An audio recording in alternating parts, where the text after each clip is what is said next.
visionary, revolutionary. I'm a visionary, revolutionary. What's going on, everyone?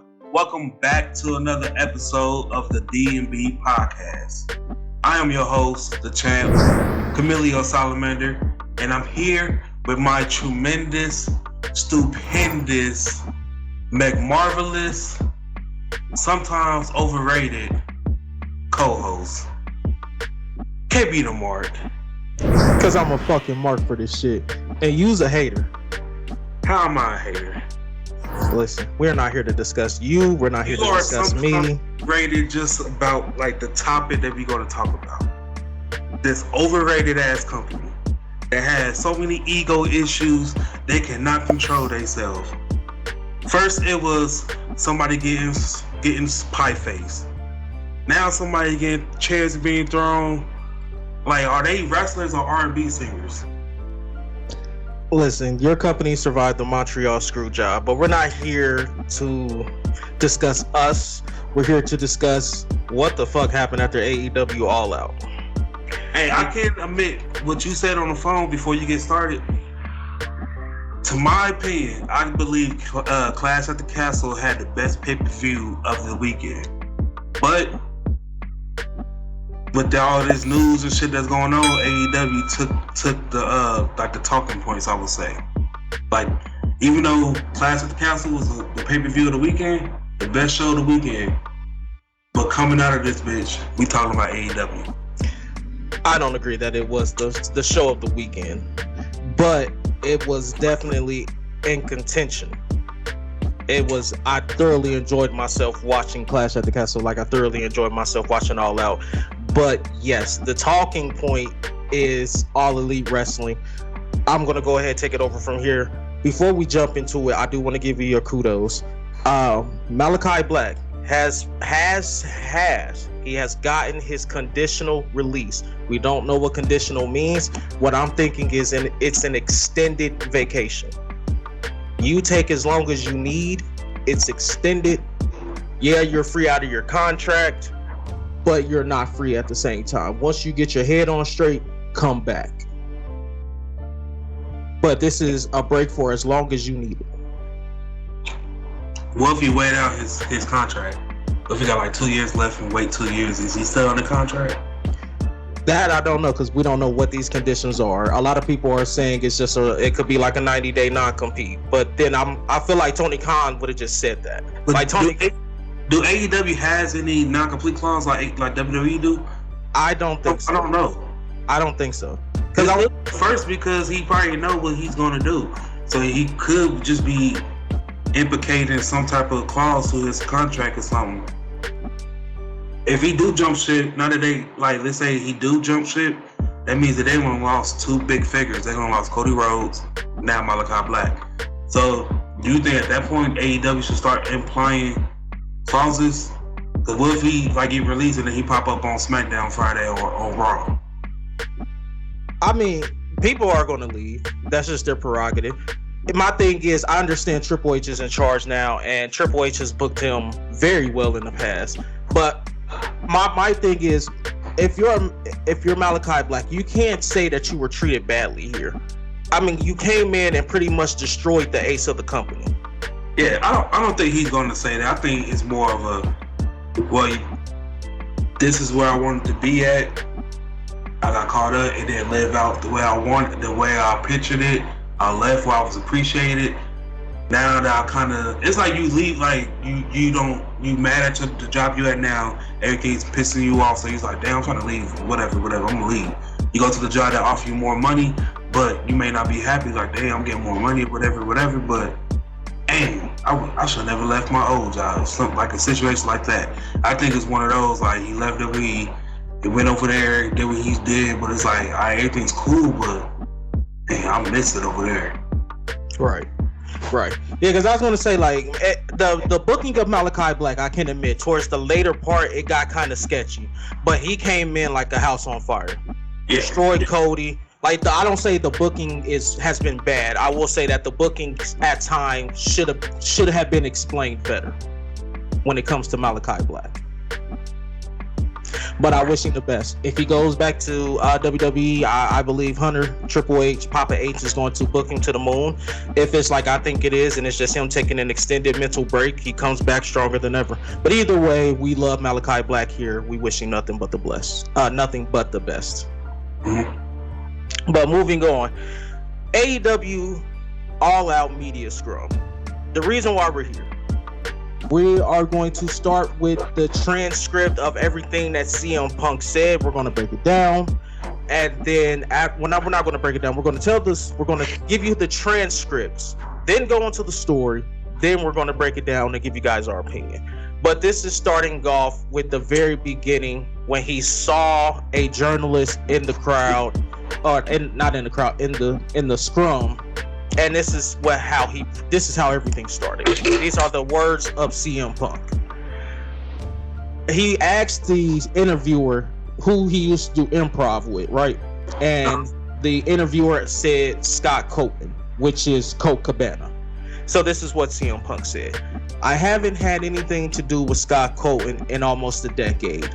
Probably wanted nothing to do with him even longer than that. It's fucking unfortunate that I have to come up here and speak on this.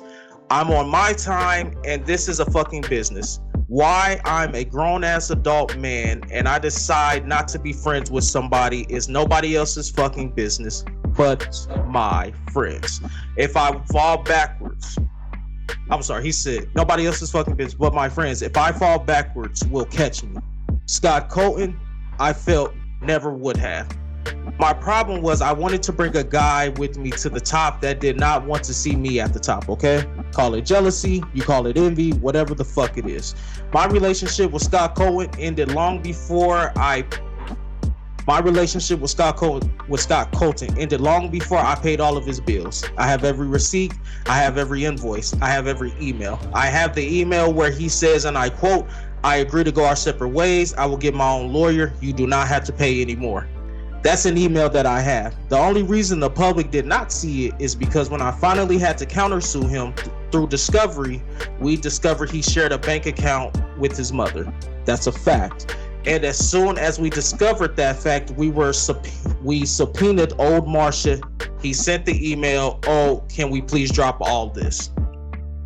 Now it's 2022. I haven't been friends with this guy since at least 2014, late 2013, and the fact that I had to sit up here because we have irresponsible people who call themselves EVPs and couldn't fucking manage a target, and they spread lies and bullshit and put into a media that I got somebody fired when I have fuck all to do with him, want nothing to do with him, do not care where he works, where he doesn't work, where he eats, where he sleeps, and the fact that I had to get up here and do this 2022 is fucking embarrassing.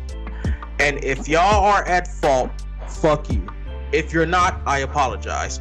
But what did I ever do in this world to deserve an empty-headed fucking dumb fuck like Hangman Adam Page to go out on national television and fucking go into business for himself? For what? What did I do? Dave, what did I ever do? Didn't do a goddamn thing. Those are the first parts where he buried Colt Cabana, Hangman Page, the Elite. It then goes on a little bit later to where he asked another reporter what his name is. You know, he's a Chicago Blackhawks fan. He sees the guy wearing a Pittsburgh Penguins shirt. He goes in on him, but we know that's just friendly sports banter. Tony Khan then tries to step in and take control of the situation, in which CM Punk interjects and says, it's not his position to make it very fucking clear. There's people who call themselves EVPs that should have fucking known better. This shit was none of their business. I understand sticking up for your fucking friends. I fucking get it. I stuck up for that guy more than anybody. I paid his bills until I didn't, and it was my decision not to. Tony Khan then tried to get control of the situation once again, but this is what Punk said. I'm trying to run a fucking business, and somebody who hasn't done a damn thing in this business jeopardizes the first $1 million house that this company has ever drawn off of my back and goes on national television and does that. It's a disgrace to the industry. It's a disgrace to the company. Now, we're far beyond apologies, right? I gave him a fucking chance. It did not get handled. And you saw what I had to do, which was very regrettable, lowering myself to his fucking level. But that's where we're at right now. I will still walk up and down this hallway and say, if you have a fucking problem with me, take it up with me. Let's fucking go. He then asked Nick, what was Nick's question? Then he went into MJF, and this was kind of just playing up the story when he looked at Tony Khan and said that Tony Khan wanted CM Punk to work with the pricks. He then followed it up and said this. Sorry to keep bringing this fucking up, but I've never spoken this word and I don't know how long. So I'm a little fucking pissed off about it. When it came down that he was going to sue me, I asked to talk to him. He refused. I asked for mediation. It was denied. I offered him money. He said it was not enough. He went ahead with the lawsuit and sued. It's his fucking funeral. I don't care. He shares a bank account with his mother. It tells you all you need to know about what kind of character. Sorry, I lost track of where I was. He shares a bank account with his mother. It tells you all you need to know about what kind of character that is. I appreciate it. Nick, I'm sorry if I'm a little fucking snippy. I'm hurt, I'm old, and I'm fucking tired, and I work with fucking children. Tony Khan tries to step in again. CM Punk responds, we're all learning here. It's okay. He then went on to promote a bakery from the shit he was eating at the post media scrum. He then goes on when somebody else tried to ask a question. I know, he said a lot. It was 30 minutes worth. He then says this. I'm going to paraphrase the last part, but I do want to get this out. He says, I'll tell you why I am upset about it. Because if you're an EVP, you don't try to middle your top babyface. Try to get your niche audience that's on the internet to hate him for some made up bullshit rumor. It really pisses me off. You're stepping on your own dick, and I'm trying to make money, sell tickets, and fill arenas, and these stupid guys think they're in Reseda. He then goes on to talk about how Hangman Adam Page doesn't want to take advice from the veterans. He wouldn't have handled it like that. That's all cool. He then goes on to continue to bury the Bucks and the Elite and Colt Cabana. That was that. That's the press conference. We now go to during the press conference that was not seen. So everything started with the post-media scrum comments that CM Punk made. We all know that. So here's what happened. The Young Bucks approached Punk's door following the press conference. And when he didn't answer, they began to pound on the door. If you're looking at it from CM Punk's side and Ace Steel side, they're saying they kicked that motherfucker down. So right there, we're getting two sides. Mm-hmm. So there are allegations that the Young Bucks might have tried to kick it down. We know that. It is also being reported or alleged that Ace Steel became upset because his wife was in the locker room. She had a broken leg. Steel reportedly began throwing chairs, one that hit Nick Jackson. It's also being reported that Mac Jackson started throwing punches first and CM Punk just retaliated. Ultimately, it lasted about anywhere from 6 to 10 minutes. Chris Jericho came in, cooler heads prevailed, everything still happened. Ace still bit Omega. So now we have the Elite suspended, part of the Elite's crew suspended. CM Punk and Ace Steel are still on the fence. We haven't heard about them. That will be answered hopefully on tonight's episode of Dynamite. Salamander, my company is once again wetting the bed, shitting where they stay. I'm not saying I'm worried, but I am a little concerned.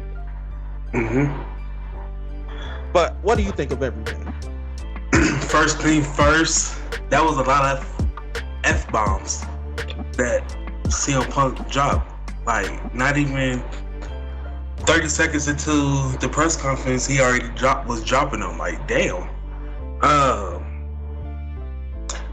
The second thing is, I mean, I told you plenty of times off camera that, you know, Tony Khan. He got to do what he has to take control. If he doesn't, then this is just more shit is gonna happen, and each time it's gonna get worse and worse and worse. Me personally, I feel like you can't be an EVP and a wrestler at the same time. It's just not gonna work. Just like you can't be an NBA player and own equity into the team you're playing for. It's just not gonna work. It's gonna be some type of favoritism somewhere. You claim that they in a different division, they haven't been in the title scene that long or whatever, but yes, they have. Since the establishments, they've been there. They may not have won, but they always been around some type of title picture. That's from Kenny Omega, from the Young Bucks to all that whole circle that was with the Bullet Club and the Elite. That's that whole circle been around that picture since AEW established. Well, hold on. Let me cut you off right there. I will give you the Bucks, but Kenny Omega was never in the title picture until he got to Moxley. It was still within the first year and a half. They still babies at that point. The company is still getting a name out there. So this is still like, for AEW, their rookie year is really like the first 2 years and stuff, because you got to think about the pandemic and everything as well. That kind of slows they process down and everything too. So, I mean, here's what I'll say, then I'll give it back to you. It's not what everybody else thought it was going to be, because everybody else thought they were going to come in winning gold, and it took them a year, and then they've just been floating around the title picture ever since. The Elite is just a top act, and I'll just leave that there. Okay. But I don't like how they trying to spin the narrative of, you know, Ace Steel and Punk. They put their hands on EVP, so they should be fired. Or the moment you put your hands on your boss, like I said, you cannot. I don't think that's mixed well. You cannot be the boss of wrestlers who you are wrestling. So, like, that's what I don't like that. Like I said before we was recording, wrestling is a physical sport. It's a physical business. So I can only put my hands on you, be in a square circle, or be working an angle. But let's say you working stiff, or you know how it is. So it might be a thing where just something happened, and we gotta throw them hands on afterwards or whatever.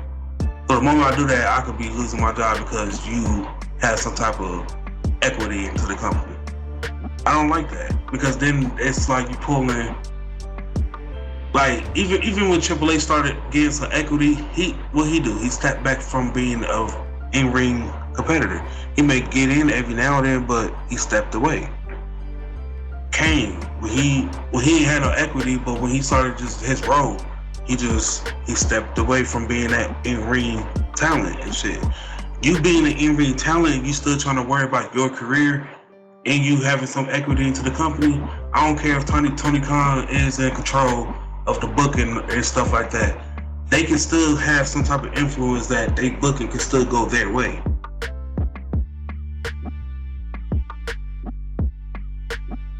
Were you done? Yeah. Okay.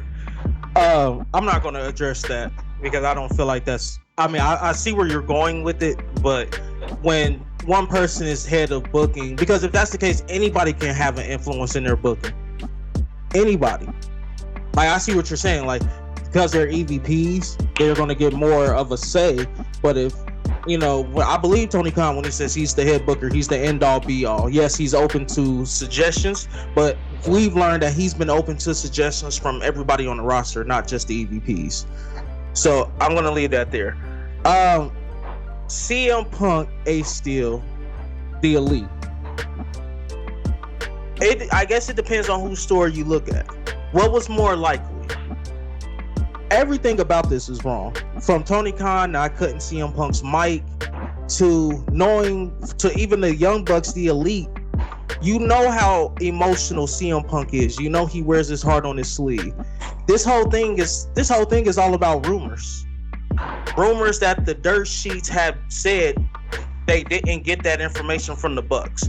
That's a part of it. And then Hangman going into business for himself when he said he's defending All Elite Wrestling from CM Punk. Me personally, I didn't think the line was that bad. I liked the line because that's exactly how I felt.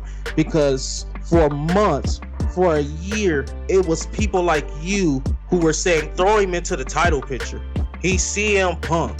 Put him in the main event. Watch that main event scene flourish. Oh, we've thrown him into the main event twice, and he's pretty much damn near destroyed the company from the inside out.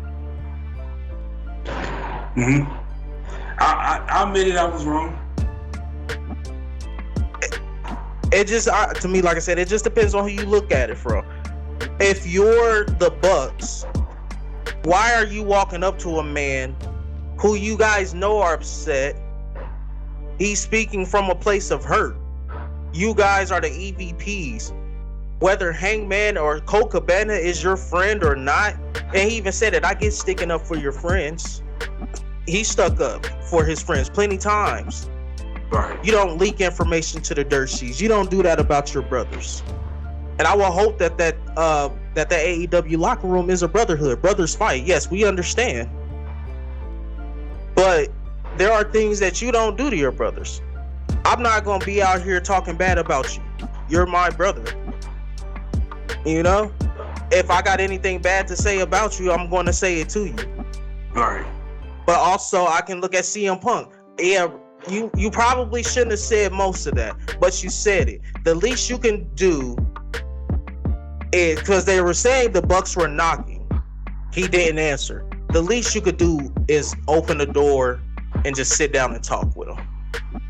I feel like a lot of this could have been handled if Tony Khan just cut the scrum short, or had somebody else sit up there, do the scrum, and went right back there with CM Punk and pulled a meeting with the Elite and CM Punk after everything CM Punk said.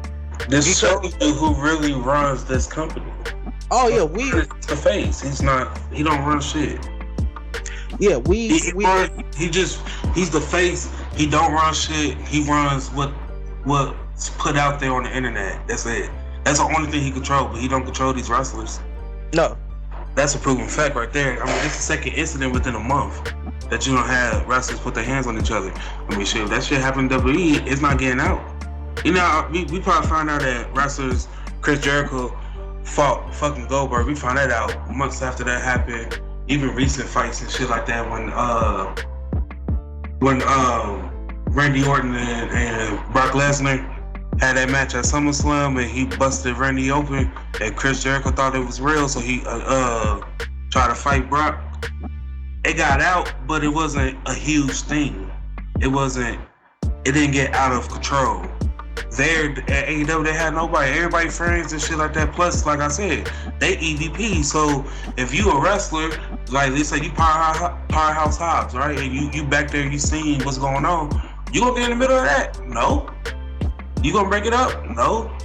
Because I ain't trying to get on the wrong sides of the EVPs either. So it's like, that's why this shit got out of control and shit like that, because didn't nobody know. Everybody got to pick sides. Everybody got their cliques and everybody got their own friends and shit like that too. I mean, it is what it is. I mean, but it's even like that in WWE, because there was a time to where Nia Jax and Alexa Bliss, they were cool, but then they had their little falling out. Like, fallouts happened in the locker room.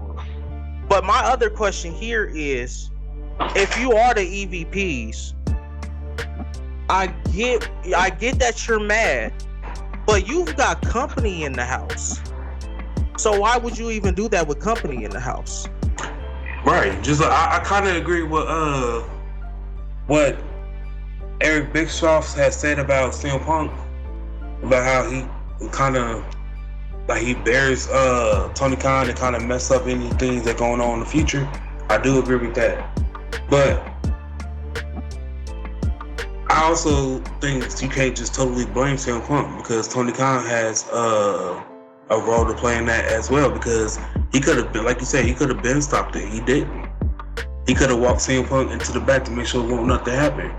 He could have just cut it short. Once CM Punk said the first 3 seconds, he was like, man, he's fucking, and he could have just cut it because he already knew. Boom. Yeah, I was thinking. He said something about Colt Cabana, cut it there, like, hey, this ain't that. No, I mean, I would have let him get the Colt Cabana shit off because that's been pent up. He even was talking to Brian Alvarez, and he said, why you think I haven't said anything? Because it would be me sounding defensive. What about them? Also, he said something about you got these so-called EVP. Yeah, EVP that couldn't manage a fucking target. And right after they said that, they should have did what they did to WWE, how his mic cut off. Yeah, no, and I agree. If I'm Tony Khan, as soon as he said we got EVPs in here who can't even run a fucking target, I'm covering his mic. Okay, we're good. Thanks, Punk. Bye. Go to the locker room. Go to your locker room. Because you're about to open up Pandora's box at that point. You could have just had him stop there, and that would have been that still would have been the talking point. But I guarantee the Bucks wouldn't have been that mad. Tony Khan cut his mic before he actually got into the heart of it. I mean, because everybody, come on now, I'm pretty sure everybody, even me and you, have sat there and looked at a manager from a job that we've had and said, boy, you couldn't even run the lowest of the shits. So why the fuck are you here? So that's just CM Punk feeling some type of way about his bosses. That's why I don't even take it any type of way. He's because we know he doesn't feel that way about Tony Khan. He loves Tony Khan. But the other bosses, he doesn't like them, and that's even real life. That just goes to show CM Punk wearing his heart on his sleeve.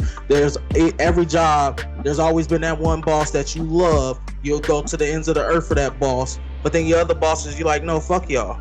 I'm here to do a job. Now, my other boss, the one I go to the ends of the earth for, they want me to do some shit like that. Yeah, I do it. I ain't got no problem, because I know if I need something from them, they'll help me out in return. All right. So you know, every regular person has been at a job like that. So CM Punk just, you know, burying his other bosses, I don't have a problem with. But like you said, everybody has a certain part. I don't think Tony Khan's is that big. Am I looking at Tony Khan like you either need to be the guy who signs the checks, or you need to be a boss? Which one do you want to be? Because you can be the guy who signs the check and be friendly with everybody, but then you need to get somebody in there who can run shit. That's where we're at right now. And Tony Khan, he don't have control, man. It boils down to CM Punk wanting a company to be built around him, but the way he wrestled in the ring and everything, it just shows that he is not a guy that you build around. Which is why it's starting to make sense now why the whole reason why he left WWE. It's starting to make sense why, you know, he didn't main event. Even though he had the best feud during that time, he should have. But I mean, we see how he made event this time. Shit, his match wasn't even the best one on the card. And then I think the thing that play a huge effect to that will be the fact that they ran it 2 weeks earlier. I think the way that the match went, if they never ran that shit 2 weeks earlier, it would have been way better. And he just defended it. That's it. And he became the unified AEW World Champion at that point. I think that would have made it way better. Well, also, I think this thing revolves around CM Punk breaking his foot. You know, I've always been, since that happened, I've been very vocal about it, and I stand by it. It's not like CM Punk got injured in the ring. That's something that we look at, that's just unfortunate timing. You got injured doing a stage dive. CM Punk, you're not 25, 30. You're 40 pushing 45. You can't do shit like that. These last little bit of your years, you have to be extra cautious. You have to take even more care of your body. And he came in, I want to say He was always doing springboards in WWE, but you never saw him doing the amount of springboards in WWE that he's doing over here. It's like he tried to fit in, and we don't need you to fit in. We actually want you to stand out.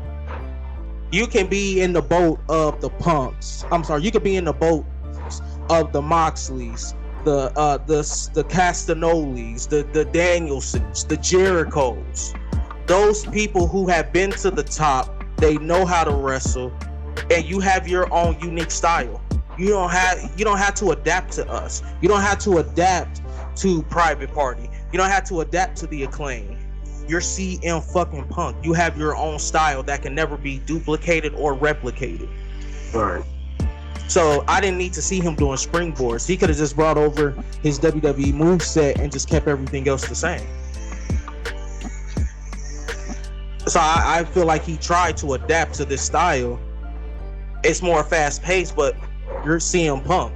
MJF doesn't even wrestle like an AEW superstar. That's why we love him so much. He's a breakaway from the norm. That's why we love watching a Danielson and a Jericho, a Castagnoli. They're a break from the norm. Right. Let's touch on Ace Steel. Ace Steel biting Omega and throwing the chair, and CM Punk fighting the Bucks. What do you think about that? It just when you hear it, it sounds wild as hell. Like he bit him. I mean, shit. I don't know. It just. I don't know. I know it's footage. It gotta be footage. It gotta be some type of footage that's out. That's not out, but it caught it. It has to be. The camera's in front of the arena or something. I ain't gonna hold you. I feel like Ace Steel watched that episode of the Boondocks when Riley threw the chair and everybody started fighting. It had to be something though, cause it's like why throw the chair? So they probably came in the room, like how did they bang it on the door, then it finally opened, or they opened it, or whatever happened. They exchange words. They probably each other faces and shit like that. Boom, boom, boom, boom. And then I think that's when CM Punk probably came up. Ace Steel took a step back or whatever. CM Punk arguing with them. He grabbed the chair, threw that bitch, and then that's when they started fighting. I mean, what that chair, throwing a chair. What was that shit to do that shit? Yeah, I'm like, what if you blinded Nick Jackson in that eye? Hey, consequence you gotta live with. A lengthy sentence in prison. But that shows why you shouldn't react on emotion. That is true. That also goes to show you why Tony Khan needs to do something. Because you first off, Tony Khan sat there, said nothing. Yeah, I get it. He tried to interject. Bro, you're paying CM Punk, bro. Tell CM Punk to shut the fuck up, first off. Right. Number two, you know how emotionally charged that went. You know how ego heavy the Bucks and Omega are. More so the Bucks than Omega. I feel like Omega's probably just the most the calm of the three, and Omega probably just goes with the flow. But if you're Tony Khan, why didn't you walk CM Punk back there and immediately be a mediator? Because you have to know your talent. That's the one thing about Vince. Vince knew his talent. Triple H knows his talent. He knows if some shit's gonna break off because somebody said this. You got to know your talent, especially your EVPs. Walk back there and be a mediator and have somebody else do the scrum. Mm-hmm. Walk back there, be a mediator, be a boss. Hey, CM Punk said a lot of shit. I know you guys are mad. I'm here to be a mediator. Nobody's gonna yell. Nobody's gonna know what the hell's going on in this room. This is strictly us. It don't leave this room. Punk is mad because he feels like you two or you three is leaking shit. The Bucks you're mad because it seemed like CM Punk was trying to get Cole Cabana fired, or it seemed like because CM Punk was coming in, Cole Cabana was getting fired. Like, Tony Khan could have cleared everything up after CM Punk said his shit. I'm not saying they gotta be best friends and making, I ain't saying they gotta be best friends holding hands, but damn, there's a lot of money to be made off of this. Right. And and Tony Khan wasn't enough of a boss to go back there and be like, yo, we got a lot of money to make off of this. You hear what he just said? They're gonna run with this. So let's figure out a way to make some money. Too many egos, man. You give people a title, they run with it. It gets to their head. I mean, shit. But my thing is too, CM Punk said what he said, but at the same time, Nick Jackson, Matt Jackson, Kenny Omega, they didn't have to go to his locker room.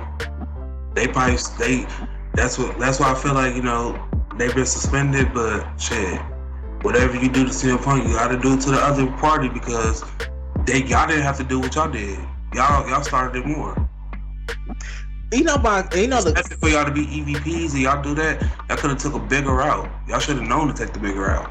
Y'all ain't like y'all just now started wrestling. Y'all vets. Y'all been in this bitch for over 15 years, over 10 years. So that's another thing. I'm like, you guys were scheduled to talk. He buried you guys. Why not just bury him back?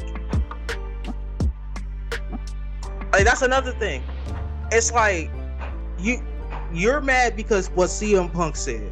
Arguably, CM Punk is one of the greatest speakers there ever were. Why not go into the press conference and immediately make it about CM Punk? I could easily see the Bucks going in there. Hey, you hear what that prick said about us? And then of course they're gonna ask you questions about it. Hey, Young Bucks, Omega the Elite, I know you guys heard what CM Punk just said. Do you have any rebuttal? You know it's gonna get back to you. So just go into the media scrum and say how you feel. That's the one thing I loved about it. It felt like an actual press conference after a big event. Like the best time to interview somebody is when like they lose a close one. What was going on late in that game that you guys couldn't execute? They're gonna give you a raw response. Same thing with this, the Elite. CM Punk just said you guys couldn't manage a fucking target. Any response to that? And right. There you go. Right. You don't have to go there and try to fight them. That's the problem. You don't have to always resort to violence. And I didn't hear him say anything that would require you guys to run up and try to fight him. Mm-hmm. He didn't insult your family. He kept everything wrestling related.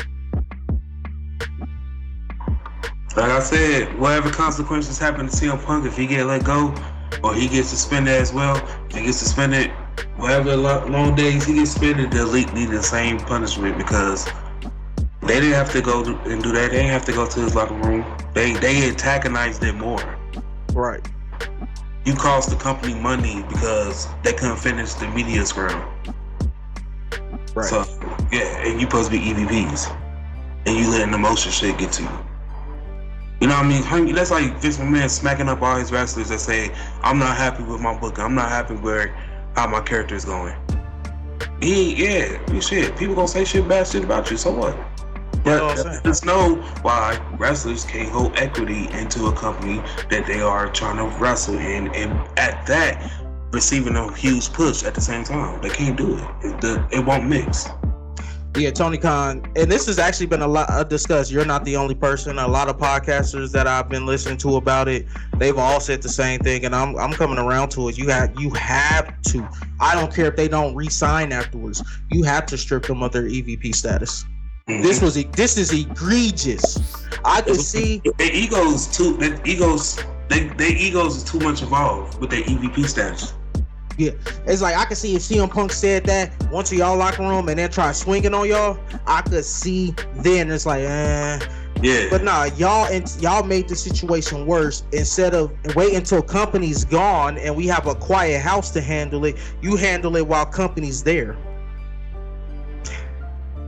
Right. So that's the thing. You know, it's just like when the parents would tell you, I'm gonna give you something to worry about. You want to show out? I'm gonna give you something to show out about. So, hey, Tony Khan, if you take that EVP status away, I understand. Man. AEW sure did took the damn talk of the fucking. Man, this is about. They gonna be in the news with this shit about the same amount of time Cody Rhodes was in the news when he had left. Well, we were speculating if he gonna go to WWE and all that stuff too. What happened while he left? To me, I think AEW's going down a downward spiral. You know, with starting with the departure of Cody Rhodes. I believe it all started with that. But guys, you heard both of our sides. You heard the story. Let us know in the comment section below what you think about this crazy brawl that happened. Just let us know, man. We're gonna be keeping an eye on the comments. We will be commenting back because we want to hear you guys' point of views of everything and stuff. But check out some more episodes of the DB podcast. Check out more videos. Once again, I'm Camilio Salamander. It's KB the Mark. Simply, we some fucking marks that love sports entertainment. I started with nothing and came out a king. I've been the one that's been ballin' for rings. It's been me and my team and we chasing the green. My team be the shit, we ain't ballin' for free. My team be the shit, we ain't ballin' for free.